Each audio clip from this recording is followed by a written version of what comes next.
Hello friends, welcome back to my YouTube channel. মই অনুৰাগ শৰ্মা আপোনালোক সকলোকে পুনৰবাৰ স্বাগতম জনাইছো মোৰ YouTube চেনেলটোলৈ।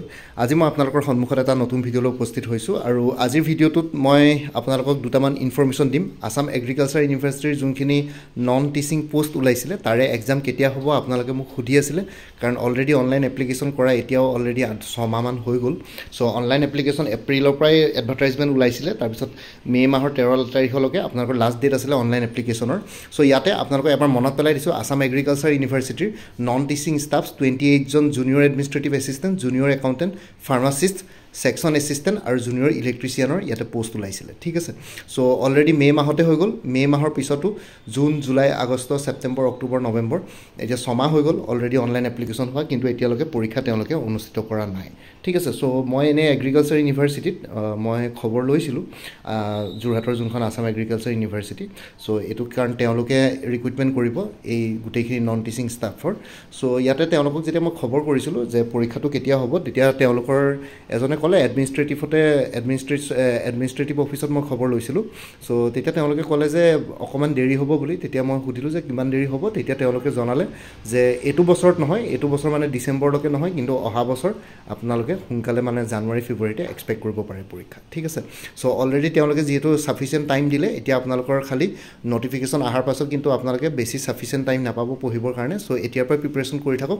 সো এইটো বছৰ পৰীক্ষা নহয় মানে এইটো বছৰ আৰু এতিয়া নৱেম্বৰ মাহটো আছে, নৱেম্বৰ মাহটো আধাখিনি গ'লেই, আজিতো 15 তাৰিখ হ'লেই, নেক্সট আৰু ডিচেম্বৰ মাহটো আছে। ডিচেম্বৰ মাহত আপোনালোকৰ খ্ৰীষ্টমাছ নিউ ইয়েৰ তাৰপিছত জানুৱাৰীত বিহু তেনেকৈ গুচি যাব টাইমবিলাক ঠিক আছে। সো তেনেকৈ আপোনালোকৰ 10-15 দিন সময়টো সেইবিলাকতে গুচি যায়গৈ কাৰণ ফেষ্টিভ ছিজনছবিলাক আৰম্ভ হৈ যায় আৰু সেইটো টাইমত খ্ৰীষ্টমাছৰ পৰা ষ্টাৰ্ট হৈ যাব।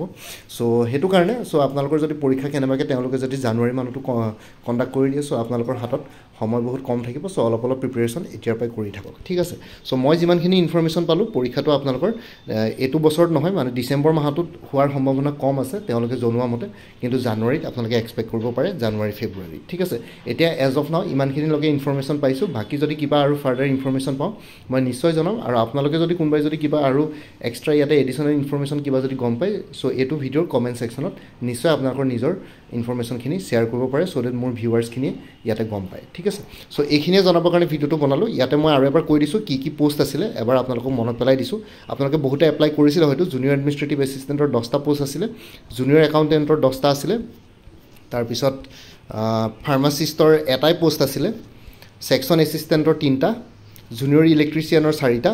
সো এনেকুৱা ধৰণৰ পোষ্ট আছিলে ইয়াতে ঠিক আছে। সো আপোনালোকে যিসকলে এপ্লাই কৰিছিলে পৰীক্ষাৰ কাৰণে সাজু হৈ থাকক। ডিচেম্বৰ মাহটোত চাগে পৰীক্ষা নহ'ব কিন্তু জানুৱাৰী মাহত পৰীক্ষাৰ কণ্ডাক্ট কৰাৰ সম্ভাৱনা বহুত বেছি আছে। আৰু এই পৰীক্ষাটোৰ কাৰণে এনেই জেনেৰেলি যোনবিলাক কম্পিটিটিভ এক্সামৰ কাৰণে চিলেবাছ ফ'ল' হয় তেনেকুৱা ধৰণৰ কম্পিটিটিভ এক্সামছ ADRE বা তেনেকুৱা ধৰণৰ চিলেবাছে ফ'ল' কৰা হয় বহুতখিনি। কিন্তু ফাৰ্মাচিষ্ট আৰু ইলেক্ট্ৰিচিয়ানৰ কাৰণে কোনো টেকনিকেল কিবা ছাবজেক্টছ থাকিব পাৰে কিন্তু সেইটোৰ বিষয়ে মোৰ টেকনিকেল ছাবজেক্টৰ ওপৰত তেনেকুৱা ধৰণৰ কোনো মেটেৰিয়েলছ এভেইলেবল নাই। কিন্তু আপোনালোকে যদি অভাৰঅল যদি GK মেথছৰ কোৰ্চটো কিনিব বিচাৰে তেতিয়াহ'লে আসাম এগ্ৰিকালচাৰ ইউনিভাৰ্চিটিৰ এটা ফুল কোৰ্চ এভেইলেবল আছে 300ত। ইয়াতে আপোনালোকে MCQ ফৰ্মেটত পাই যাব, লগতে সেইখিনি মেথছ ৰিজনিং সেইখিনি আপোনালোকৰ ষ্টেপ বাই ষ্টেপ এক্সপ্লেনেশ্যন ফৰ্মুলা সেইখিনি দিয়া আছে। চ' অভাৰঅল যোনখিনি লাগে দৰকাৰ পৰে চিলেবাছত সেইখিনি বস্তু ইনক্লুড কৰা আছে 300 ৰুপিছত। এইটো নাম্বাৰ হোৱাটছএপ কৰিব পাৰিব 9706557851। কোৰ্চটো PDF ফৰ্মেটত এভেইলেবল আছে ঠিক আছে। চ' কোনোবাই যদি লয় এইটো নাম্বাৰ হোৱাটছএপ কৰি পেলাই মোৰ পৰা এগ্ৰিকালচাৰ ইউনিভাৰ্চিটিৰ ৰিক্ৰুটমেণ্টৰ কোৰ্চটো ল'ব পাৰিব। কাৰণ পৰীক্ষালৈ আপোনালোকে মাজত মাত্ৰ 2 মাহ সময় আছে। এতিয়াৰ পৰা যদি মেটেৰিয়েলছখিনি লৈ পেলাই প্ৰিপেৰেশ্যন কৰে তেতিয়াহ'লে আপোনালোকৰ কাৰণে ভাল হ'ব বুলি মই মানে বিশ্বাস কৰোঁ, আশা কৰোঁ ঠিক আছে। আৰু লগতে যদি আপোনালোকে বাকী অন্য এক্সামছবিলাকৰ কাৰণেও প্ৰিপেৰেশ্যন কৰি আছে তেতিয়াহ'লে DSS গ্ৰেড 3 নন টেকনিকেলৰ ফুল কোৰ্চ আৰু গুৱাহাটী হাইকোৰ্টৰ জুনিয়ৰ এডমিনিষ্ট্ৰেটিভ এছিষ্টেণ্টৰ ফুল কোৰ্চ এভেইলেবল আছে। DSS গ্ৰেড 3 নন টেকনিকেলৰ ফুল কোৰ্চটো 350 ৰুপিছত, গুৱাহাটী হাইকোৰ্টৰ জুনিয়ৰ এডমিনিষ্ট্ৰেটিভ এছিষ্টেণ্টৰ ফুল কোৰ্চ 375 এভেইলেবল আছে। এইটো নাম্বাৰত হোৱাটছএপ কৰি মোক জনাব পাৰে। কোৰ্চবিলাক PDF ফৰ্মেটত আছে, লগতে MCQs বেছ হয়। আপোনালোকৰ একো প্ৰব্লেম নহয় কাৰণ এইবিলাক পৰীক্ষাৰ কাৰণে আপোনালোকে লাইন বাই লাইন যদি ডেছক্ৰিপটিভ ফৰ্মেটত যদি পঢ়িবলৈ যায় তেতিয়াহ'লে আপোনালোকৰ বহুত টাইম যাবগৈ। তেনেকৈ হ'লেতো আপোনালোকে কিতাপ পঢ়াই ভাল, কোৰ্চ লৈনো কি কৰিব, ডাইৰেক্টলি কিতাপ কিনি পেলাই ডাইৰেক্টলি কিতাপৰ পৰা পঢ়াই ভাল তেনেকুৱা হ'ব বস্তুটো। চ' সেইটো কাৰণে বেটাৰ আপোনালোকে যিমান পাৰে MCQs প্ৰেক্টিছ কৰক, তেতিয়া আপোনালোকৰ কাৰণে ভাল হয়। মই যিমানখিনি বিশ্বাস কৰোঁ আৰু বাকী আপোনালোকৰ নিজৰ কথা। বাকী ADRE 3.0 ফুল কোৰ্চ এভেইলেবল আছে 300ত, আসাম পুলিচৰ SI কনষ্টেবলৰ ফুল কোৰ্চ এভেইলেবল আছে 250ত। ইয়াতে স্ক্ৰীণত দেখুওৱা হোৱাটছএপ নাম্বাৰটোত মোক মেছেজ কৰি জনাব পাৰে কোনোবা যদি ইণ্টাৰেষ্টেড আছে।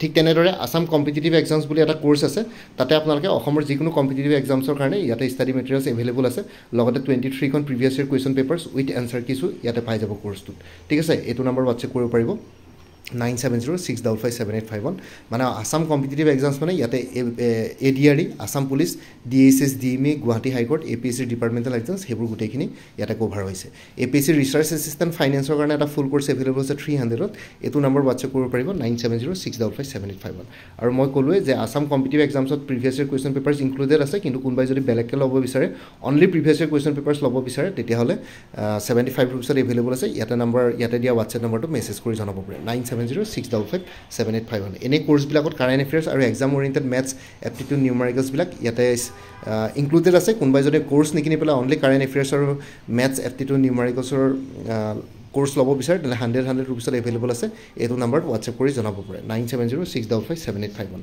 এপিএছচি আৰ্বান টেকনিকেল অফিচাৰৰ পৰীক্ষা আহি আছে 16-17 নৱেম্বৰ চ' আজিতো কাইলৈ আৰু পৰহিলৈ আছে চ' কোনোবাই যদি লাষ্ট মিনিট যদি ৰিভিজনৰ কাৰণে ল'ব বিচাৰে তেনে জেনেৰেল ষ্টাডিজ আৰু জেনেৰেল ইংলিছৰ কাৰণে 300 ৰুপিছত এভেইলেবল আছে এইটো নম্বৰত হোৱাটছএপ কৰিব পাৰিব 9706557851 এপিএছচি ফৰেষ্ট ৰেঞ্জাৰ আৰু ছইল কনজাৰ্ভেশ্যন ৰেঞ্জাৰ ফুল কোৰ্ছ এভেইলেবল আছে ইংলিছ আৰু জেনেৰেল নলেজৰ ওপৰত 350 এইটো নম্বৰ হোৱাটছএপ কৰিব পাৰিব 9706557851 এডিআৰই এপিএছচি গ্ৰেড 4ৰ কাৰণেও গ্ৰেড 4ৰ পৰীক্ষা হয়তো ডিচেম্বৰ নহ'লে জানুৱাৰীত পাতি দিব তাৰ কাৰণে এটা কোৰ্ছ এভেইলেবল আছে 250 এইটো নম্বৰ হোৱাটছএপ কৰিব পাৰিব 9706557851 আৰু আসাম এগ্ৰিকালচাৰ ইউনিভাৰ্চিটিৰ মই কথা ক'লোৱে আপোনালোকে ল'ব বিচাৰিলে ল'ব পাৰিব 300 ৰুপিছত এভেইলেবল আছে এইটো নম্বৰত হোৱাটছএপ কৰিব APSC assistant engineer junior engineer full courses available আছে জেনেৰেল ষ্টাডিজ আৰু ইংলিছ গ্ৰামাৰৰ ওপৰত 250 ৰুপিছত ইয়াতে দিয়া হোৱাটছএপ নম্বৰটো মেছেজ কৰি জনাব পাৰে 9706557851 আৰু মোৰ পৰা কোৰ্ছ ল'লে কাৰেণ্ট এফেয়াৰ্ছবিলাক লাইফ টাইম পাই থাকিব তাৰ কাৰণে কোনো ফাৰ্ডাৰ পে'মেণ্ট কৰিব নালাগে এটা জাষ্ট ৰিমাইণ্ডাৰ মেছেজ দিলে হ'ল যে প্ৰিভিয়াছ মান্থ বা লাষ্ট মান্থৰ কাৰেণ্ট এফেয়াৰ্ছ লাগে মই লগে লগে আপোনালোকৰ সৈতে শ্বেয়াৰ কৰি দিম চ' কোনোবা যদি ইণ্টাৰেষ্টেড কেণ্ডিডেটছ আছে এইটো নম্বৰ হোৱাটছএপ কৰি জনাব 9706557851